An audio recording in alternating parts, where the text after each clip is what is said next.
자, 인과관계를 봅니다. 자, 사기죄는 결과범위이기 때문에 당연히 인과관계를 필요로 하죠. 자, 판례 봅니다. 판례도 꺽쇠 1번을 보면 사기죄가 성립을 하려면 마지막에 인과관계가 존재해야 한다라고 되어 있죠. 자, 그 다음부터가 중요합니다. 사기죄의 피해자가 법인이나 단체인 경우에 있어서 역시 기망행위로 인한 착오가 있어야 되고 인과관계가 있어야 되겠죠. 자, 근데 착오나 인과관계가 있었는지 여부는 누구를 놓고 판단할까? 라고 하는 것인데 판례가요. 자, 법인이나 단체의 대표 등 최종 의사결정권자 동그라미. 밑에 처분할 권한을 갖고 있는 사람 처분 권한 동그라미를 놓고 사기죄가 되는지 안 되는지를 판단하겠다는 내용인데 이 지문이 출제가 잘 됩니다. 정리를 해두시고.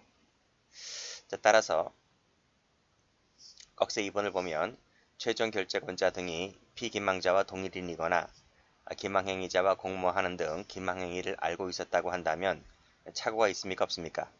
착오가 당연히 없는 거죠. 자, 여기서 기망행위자와 동일인이다. 세무치시고 공모했다. 세무치시고 한통속이라는 겁니다. 그랬을 때는 착오가 없기 때문에 따라서 인과관계도 존재를 하지 않는다. 결국 뭐다? 결국 사기죄가 되지를 않는다. 이런 얘기입니다. 자, 됐죠? 자, 꺽쇠 3번도 출제가 잘 돼요. 자, 반면에 그랬습니다.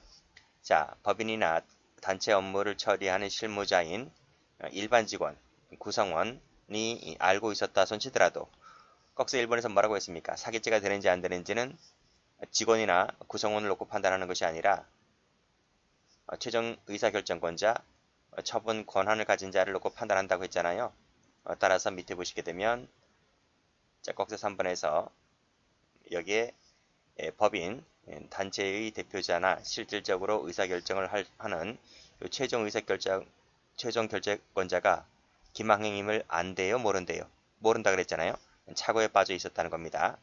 그랬을 때는 이것이 사기죄가 된다는 내용이죠. 다시 한번 정리하세요. 일반 직원, 구성원을 놓고 판단하는 것이 아닙니다. 따라서 이 직원들이 알고 있었다든 치더라도 결재권자가 몰랐단 말입니다. 몰랐다면 이 역시 사기죄다. 됐죠? 자, 그래서 여기를 다시 한번 되는 거니까요. 최종 결재권자 색깔칠 하시고 알지 못한 채 착오에 빠졌다 라고 했을 때 사기죄가 되고요. 자, 그렇지만 색깔을 달리해서 이 최종 결재권자가 기망행위자와 동일인이거나 공모했거나 그랬을 때는 착오가 없기 때문에 사기죄가 되질 않는다. 자, 그래서 꺽쇠 1번 별표 2개짜리죠. 꺽쇠 2번도 3번도 3개짜리입니다. 전부 다 출제가 잘 되는 판례다. 이렇게 보시고. 자, 다음 페이지 가보세요. 자, 다음 페이지 가보시게 되면 사기죄가 되려면 인과관계가 있어야 한다 그랬죠? 그쵸? 착오에 빠진 원인 중에 피기망자 측의 과실이 있다 하더라도 인과관계가 단절되지 않습니다. 자, 피기망자 측의 과실 동그라미 있다 하더라도 인과관계가 있다는 부분. 우리 그 총론 시간에 배우잖아요. 부작위범 할 때 뭐 경매 진행 중이라고 하는 사실을 고지해야 되는데 고지를 하지 않았잖아요. 근데 기망당한 자가 등기부를 열람하는 것이 가능하다 손치더라도, 즉 열람이 가능한데도 불구하고 열람하지 않았다라고 했을 때 그 피기망자가 과실이 있다고 했잖아요. 그렇다 하더라도 사기죄가 된다고 했지 않습니까? 그런 측면에서 보게 되면 이 판례도 이해가 쉬울 겁니다. 자, 됐고, 자, 밑에 꺽쇠 1번도 보면 두 번째 줄에 마지막에 인과관계가 있어야 된다라고 보고 있습니다. 자, 그러면 이 꺽쇠 2번을 볼 텐데요. 이 꺽쇠 2번을 이해를 하려면 이 사실관계를 보셔야 돼요. 사실관계를 보지 않고 꺽쇠 2번만 보면 이게 무슨 뜻인지는 모릅니다. 근데 이 꺽쇠 2번 자체가 시험에 나온 적이 있기 때문에 당연히 사실관계를 좀 읽어보도록 하겠습니다. 자, 보죠. 갑은 그랬습니다. 갑은 자, 한 토지개발공사가 분양하는 임대주택 택지 분양 신청을 하면서 그 분양 신청을 한 업체가 다수 있을 경우에 그 건설 실적이 많은 업체를 선정하여 분양할 것이라는 사실을 알고서 다수의 경쟁 업체가 있을 때 비교해보면 자기네는 건설 실적이 별로 없거든요. 그래서 그러면 이제 경쟁을 하게 되면 자기네가 밀리니까요. 그래서 이 친구가 마치 건설 실적이 많은 것처럼 가정을 했다는 거예요. 가정을 해서 택지를 분양받기 위하여 A 시장 명의의 내용의 허위인 실적 증명원 한 매를 제출하게 됩니다. 그런데 제출자가 하나도 없어. 자기밖에 없어. 그래서 경쟁업체가 없었다는 거죠. 그래서 단독으로 이 계약을 따냅니다. 자, 과연 사기죄가 될까요? 안 될까요? 여기서 보면 네 번째 줄에 허위의 실적 증명원을 제출했기 때문에 그 상대방을 속여서 분양받았다. 그래서 사기죄가 될 것 같아 보이는데 판례가 뭐라 그럽니까? 거기서 1번에 인과관계 있어야 되는 것이다. 라고 했을 때 우리 판례가 뭐라 하냐면 경쟁업체가 없다는 거죠. 즉 너희가 허위 실적 증명원을 제출하지 않았다 하더라도, 즉 정상적인 실적 증명원을 제출했다 하더라도 너네 밖에 제출자가 없었다는 겁니다. 그렇다면 너네가 공사를 분양받는 것은 기정사실이라는 거죠. 그렇기 때문에 허위 실적 증명원 제출과 분양받은 것 사이에 인과관계가 있다 없다? 인과관계가 없다는 겁니다. 그래서 경쟁업체가 없어서 이 부분 색깔 칠하세요. 세무 칠하세요. 이 부분 때문에 허위의 실적 증명원을 제출했다는 부분과 이 분양받았다고 하는 이 사이는 인과가 탈락된다. 그래서 땡땡 사기가 되지 않는다는 내용의 판례입니다. 자, 이해되셨죠? 자, 이해된 상태에서 거기서 2번 봅니다.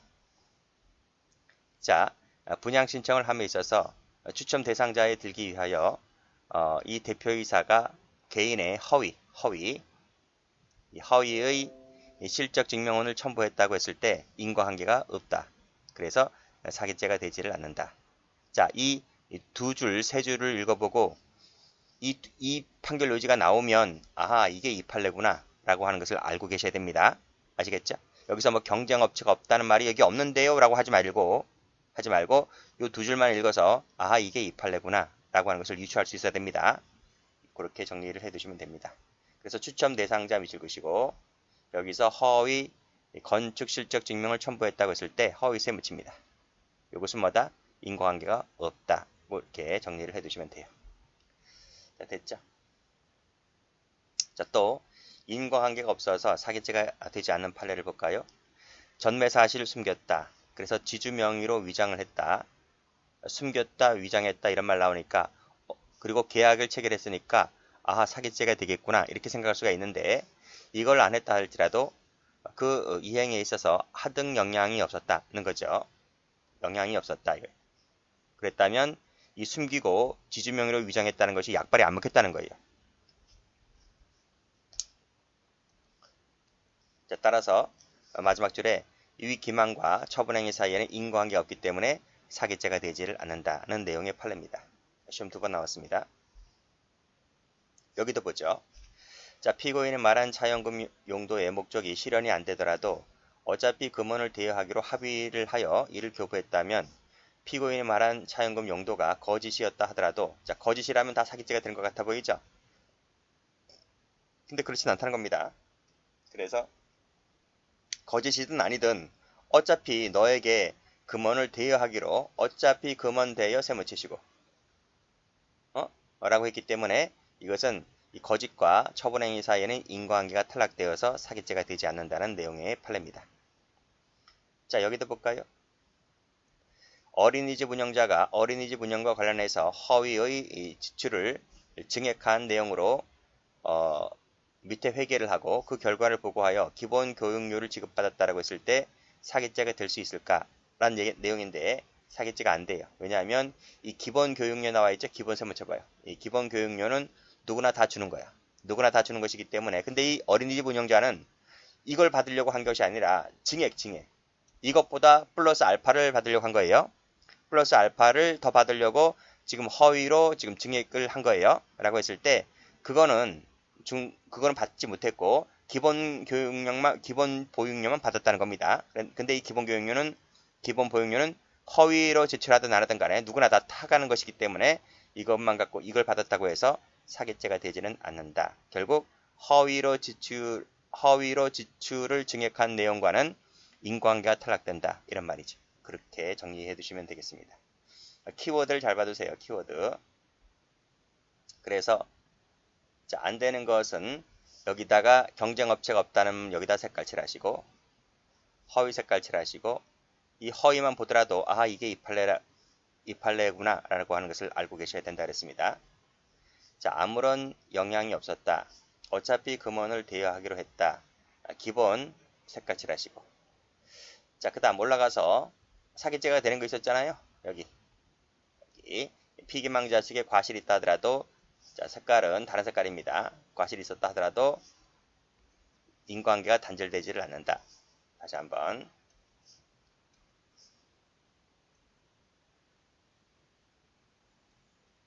여기죠. 여기입니다. 사기죄가 된다. 이렇게 정리를 해주시면 되겠어요. 자, 됐고요. 공부를 하실 때 별표가 되어 있는 것은 무조건 보셔야 돼요. 별표가 되어 있는 것. 별표가 되어 있는 것은 제가 뭐 기분 좋아서 막 친 것도 아니고 기분 나빠서 안 친 것도 아닙니다. 별표가 되어 있는 것은 전부 다 기출이고 그렇다고 하더라도 별표가 안 된 것은 안 봐도 된다 할 거 아닙니다. 이런 것들은 당연히 예상 문제로서 거론되는 것들이라서 이런 것들도 눈여겨보셔야 됩니다. 자, 그 다음 6번 취득을 보죠. 취득을 하면 기수가 되죠. 취득은 자기가 취득하든 제3자가 취득하든 취득하면 기수가 됩니다. 손해 발생이 필요하냐? 제가 첫 시간에 말씀드렸죠. 손해 발생은 요건이 아니다. 그렇죠? 우리 판례는 부정이다. 이렇게 보고 있습니다. 학설은 손해 발생을 요한다는 입장이지만 이 학설대로 나온 적이 한 번도 없습니다. 역대. 그래서 학설의 의미는 필요 없으니까 제가 지워버렸단 말이죠. 그래서 판례만 나오니까 판례는 부정설이다. 이렇게 보시면 되겠습니다. 자, 여기도 보시게 되면 손해 발생이 요건이 아니기 때문에 재산상 손해 발생을 요하지 않는다. 그쵸? 필요 없다. 밑줄 그으시고 X.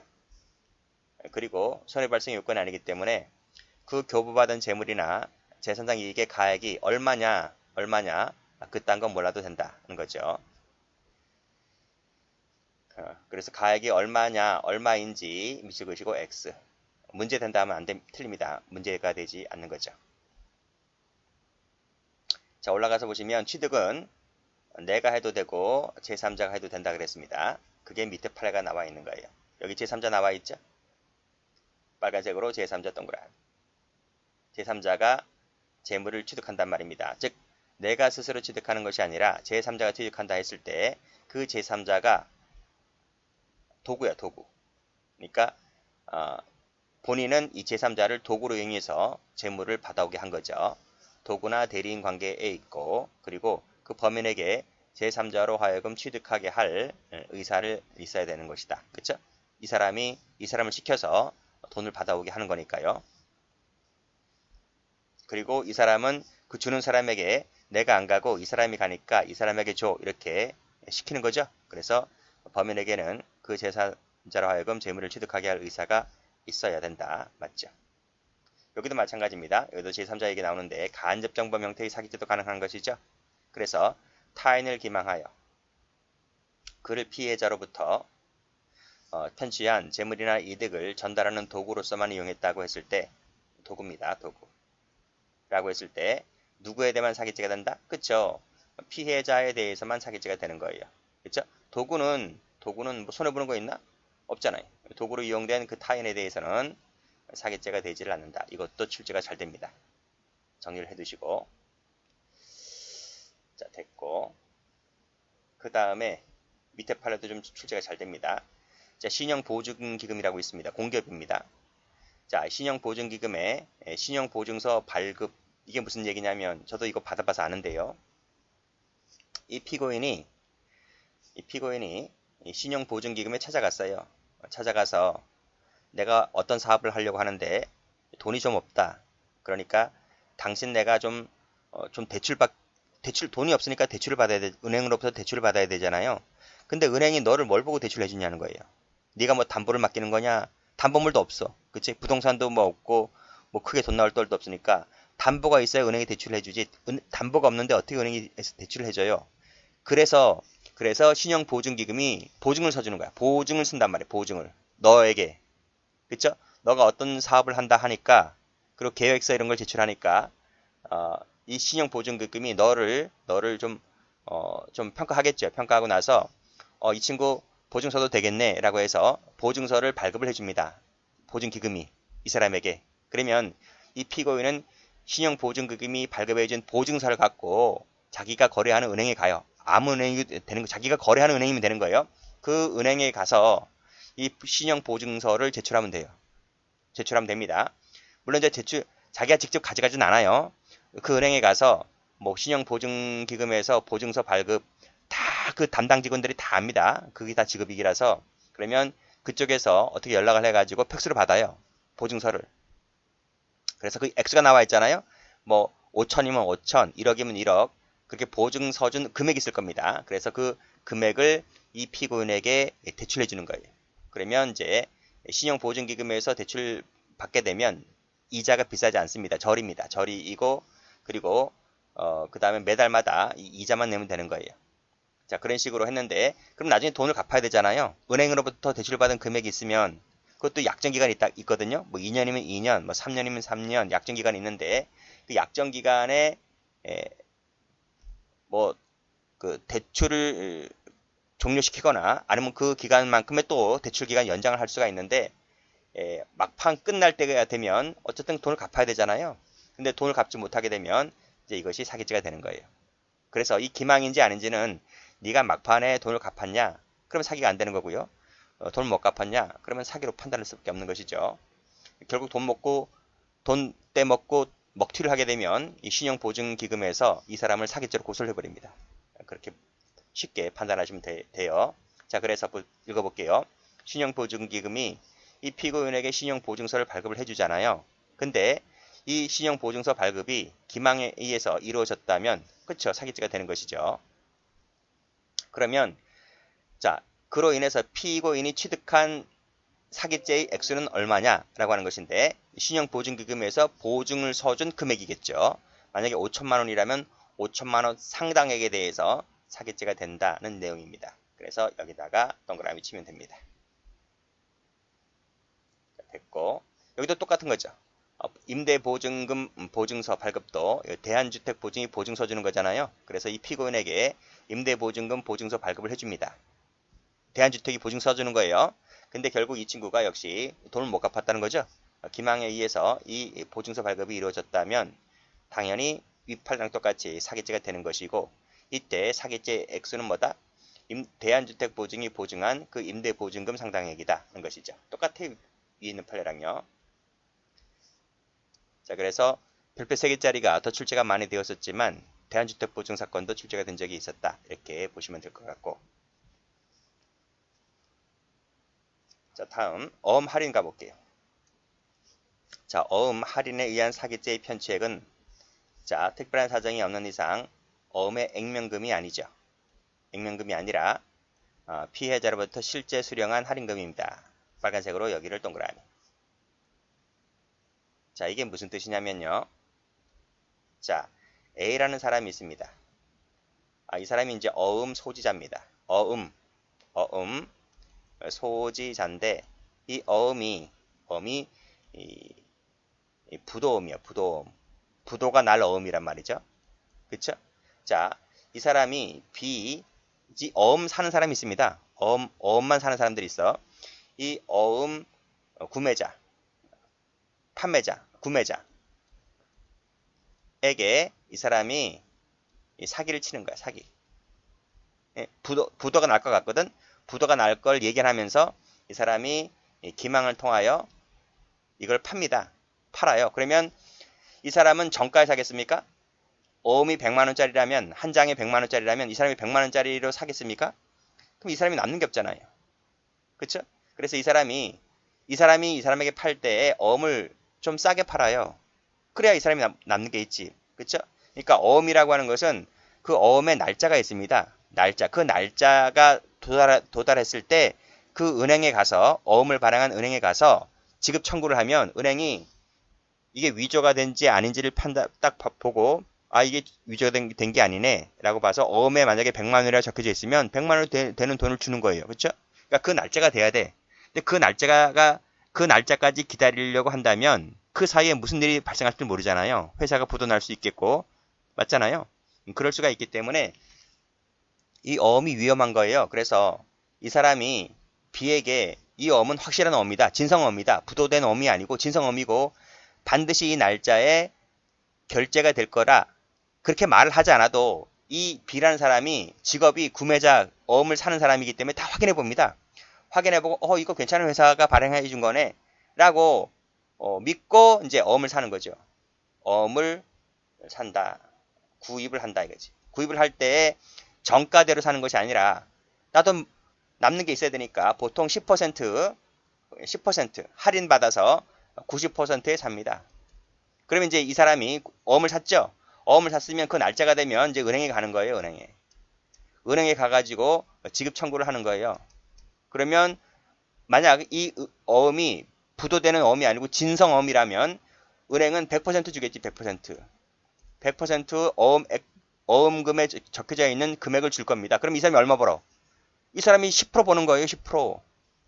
한두 달 더 기다려서 이 10%를 내가 먹는 거예요. 그게 한 장에 100만 원짜리라면 그랬는데 그게 1000장, 만장이면 도대체 얼마냐고 금액이. 그렇잖아요. 그러니까 이 B라는 사람도 잘 보고 사야 되는 거야. 그쵸? 근데 이 사람이 지급 청구하려고 가다 보니까 은행에서 뭐라 그래요? 손님, 이 어음은 부도난 어음인데요? 이렇게 얘기하는 거야. 부도난 어음인데요? 그러면 이 사람은 폭망했죠? 폭망한 거예요. 부도가 난 어음이라고 했다고 하는 것은 쓰레기가 된 거예요. 휴지가 된 거예요. 그러니까 한 푼도 못 받는 거예요. 그럼 이 사람이 손해본 게 얼마입니까? 어음 액면가에 적혀져 있는 여기 어음 액면가에 적혀져 있는 내가 한 장을 샀다고 하면 그 100만 원이 손해본 겁니까? 나는 90만 원에 샀는데 100만 원 주고 산 게 아니고 할인해서 90만 원에 샀는데 결국 이 사람이 손해본 것은 뭐다? 여기 나와 있죠. 실제 수령한 할인금 10% 할인받아서 산 그 금액이 피해 액수다고 하는 것이 판례입니다. 그렇게 정리를 해 두시면 돼요. 자, 그래서 색깔을 칠하시는데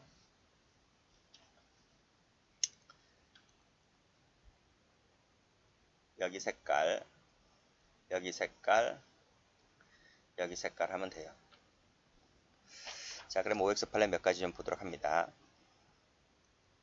자, 기망을 통해서 재물을 받잖아요. 그럼 그 즉시 곧 사기죄가 돼요. 그쵸? 그리고 상당한 대가가 지급되었다. 손해가 없다. 이것은 요건이 아닙니다. 이것은 요건이 아니기 때문에 그냥 기망을 통해서 돈 받으면 그냥 사기죄가 된다 하는 내용이죠. 그렇게 정리를 해두시고 출제가 많이 되었던 판례입니다. 또 대가가 일부 지급되었다 할 때 그 편취의 액수는 뺀 나머지 공제한 차액이 아니라 내가 받은 금액 전부다 하는 거죠. 그렇죠? 그런 내용이고 그 다음 여기도 이미 취득했다 그랬죠? 그러면 여기서 곧장 사기죄는 기수가 됩니다. 나중에 사후에 변상 반환받았거나 변상했다 하더라도 이런 말 나오면 속지 말라 그랬죠? 빠꾸 후진 없다 그랬습니다. 기수에 어떤 영향을 받지 않아요. 그렇죠? 물론 사후에 반환했거나 변상했다고 하면 정상 참작 여지가 있기 때문에 나중에 재판받을 때 형은 깎아질 수 있습니다. 형은 많이 깎아질 거예요. 그렇지만 사기죄에는 영향이 없다는 거죠. 여기도 자, 기망을 통해서 재물을 받으면 여기서 그냥 사기죄는 기수가 되는 거예요. 그렇죠? 나중에 여기서 바로 뭐가 된다? 이퀄 기수다. 이거지. 자, 민사상 구제수단이 있다 하더라도 이런 건 별 약발이 안 먹힌다니까요. 왜 손해발생은 요건이 아니거든. 손해발생은 요건이 아니거든. 그래서 이런 것은 개무시하셔도 된다는 거죠. 자, 여기도 마찬가지죠. 기망을 통해서 빨간 펜으로 기망을 통해서 자, 밑에 매수하였잖아요. 그러면 사기죄는 기수가 됩니다. 똑같습니다. 민사소송을 통해서 손해가 없게 되었다 할지라도 필요 없어요. 민사상 구제수단 사후에 반환받았다. 여기도 민사소송 필요 없습니다. 그런 거 속지 마시고 기망을 통해서 돈 받으면 재물을 받으면 기수다. 이렇게 하시면 돼요. 여기도 금기간 대출, 신용보증기금의 신용보증서 발급이 기망을 통해서 이루어졌잖아요. 그렇죠? 그러면 여기서 곧장 사기죄는 기수가 됩니다. 뭐 여기서 뭐 담보권 설정이 있었네 없었네 이런 거 완전 개무시하시면 됩니다. 됐나요? 왜 손해 발생이 요건이 아니니까 이런 얘기입니다. 자, 분식이란 말 나오면 다 사기가 된다 그랬죠? 분식회계 사기입니다. 그래서 재무제표 등으로 금기관을 속여버리죠. 속여서 대출 받게 되잖아요. 그러면 사기가 됩니다. 이 대출받음에 있어서 충분한 담보가 제공되었다. 손해가 없다. 나중에 대출금이 상환되었다. 이런 거 다 개무시하라. 그렇죠? 개무시하시면 됩니다. 욕한 거 아닙니다. 그리고 또 자, 면세율을 공급받은 것처럼 부당하게 발급받은 면세율 공급 확인서를 석유 정제업자, 개인 또는 법인이잖아요. 기망했다면 개인적 법익입니다. 아시겠어요? 개인 또는 법인을 기망했기 때문에 그래서 부가세 등에 상당한 석유를 취득했다고 했을 때 사기가 됩니다. 뭐 손해 발생이 있네 없네 이런 것은 필요 없습니다. 별로. 사기가 된다. 손해 발생 요건이 아니니까 라는 얘기죠. 갑이을에게 이중 매도한 택지 분양권을 순차 매수한 병정에게 이중 매도했다는 사실을 숨겨버리죠. 그리고 나서 자신 명의로 형식적인 매매 계약서를 작성했다고 했을 때 갑이 직접 대금을 받아야 사기죄가 되는 게 아니라 내가 직접 받지 않고 이 병정으로 받게 했다 하더라도 누구죠? 을로부터 받게 했다 하더라도 병정에 대하여서 사기죄가 된다 이 뜻입니다.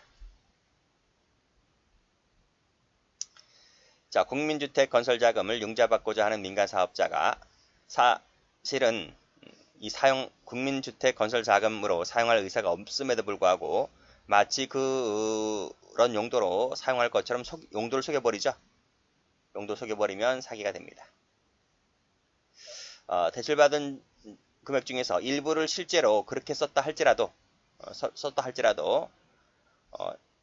그 부분을 뺀 나머지 전부에 대해서 사기죄가 되는 것이 아니라 전체입니다. 전체라고 하는 것도 시험에 잘 나와요. 그것을 공제한 나머지 하면 틀려요. 여기도 전부 다 그래요. 전체다. 전부 다 전체입니다. 보시고 자, 보험금을 편취를 할 의사로 고의적으로 사고를 유발하죠. 그러면 사기죄가 됩니다. 사기가 된다. 자, 이때 이 피고인이 지금 보험사고를 일으켰기 때문에 지금 상해가 안 날 수가 없죠. 그렇죠? 보험회사를 속이려면 내가 부상을 입어야 되잖아요. 경미한 상해를 입었습니다. 그래서 경미한 상해를 입었다면 몇 주라도 병원에 입원해야 되잖아요. 근데 이 친구가 몇 주를 입원하는 것이 아니고 몇 달, 몇 년씩 입원해. 장기간 입원해버립니다. 그래서 과다한 보험금을 타내죠. 그랬을 때는 이 보험금에 내가 몇 주 동안 입원할 어차피 입원해야 되니까요. 그 금액을 뺀 나머지가 아니라 이런 거 다 무시하고 전체에 대해서 사기죄다. 라고 보시면 됩니다. 여기도 똑같이 환자들이죠. 입원 필요성이 적은 환자가 입원을 권유하고 퇴원을 만료하는 등으로 장기간 입원을 유도하여 역시 과다한 요양급여비를 청구해서 타먹었다는 얘기죠. 그랬을 때는 그것을 뺀 나머지 액수가 사기죄가 되는 것이 아니라 전체가 사기죄가 됩니다. 여기도 똑같죠? 여기도 12번도 전체가 사기죄가 된다. 이렇게 보시면 되겠네요. 그래서 피고인이 대출 의뢰인으로부터 5억을 대출해달라는 부탁과 함께 개인적인 채무 변제하기 위하여 사채업자인 피고인에게 위임 범위를 초과하여 더 큰 액수를 타내잖아요. 그랬을 때는 그거를 뺀 더 큰 액수에서 위임 범위를 뺀 나머지 차액이 사기죄가 액수가 되는 것이 아니라 전체가 사기죄가 된다. 이렇게 보시면 되겠습니다. 그래서 색깔을 여기 색깔, 여기 색깔, 여기 색깔, 여기 색깔, 그쵸? 그렇게 보시면 되겠네요.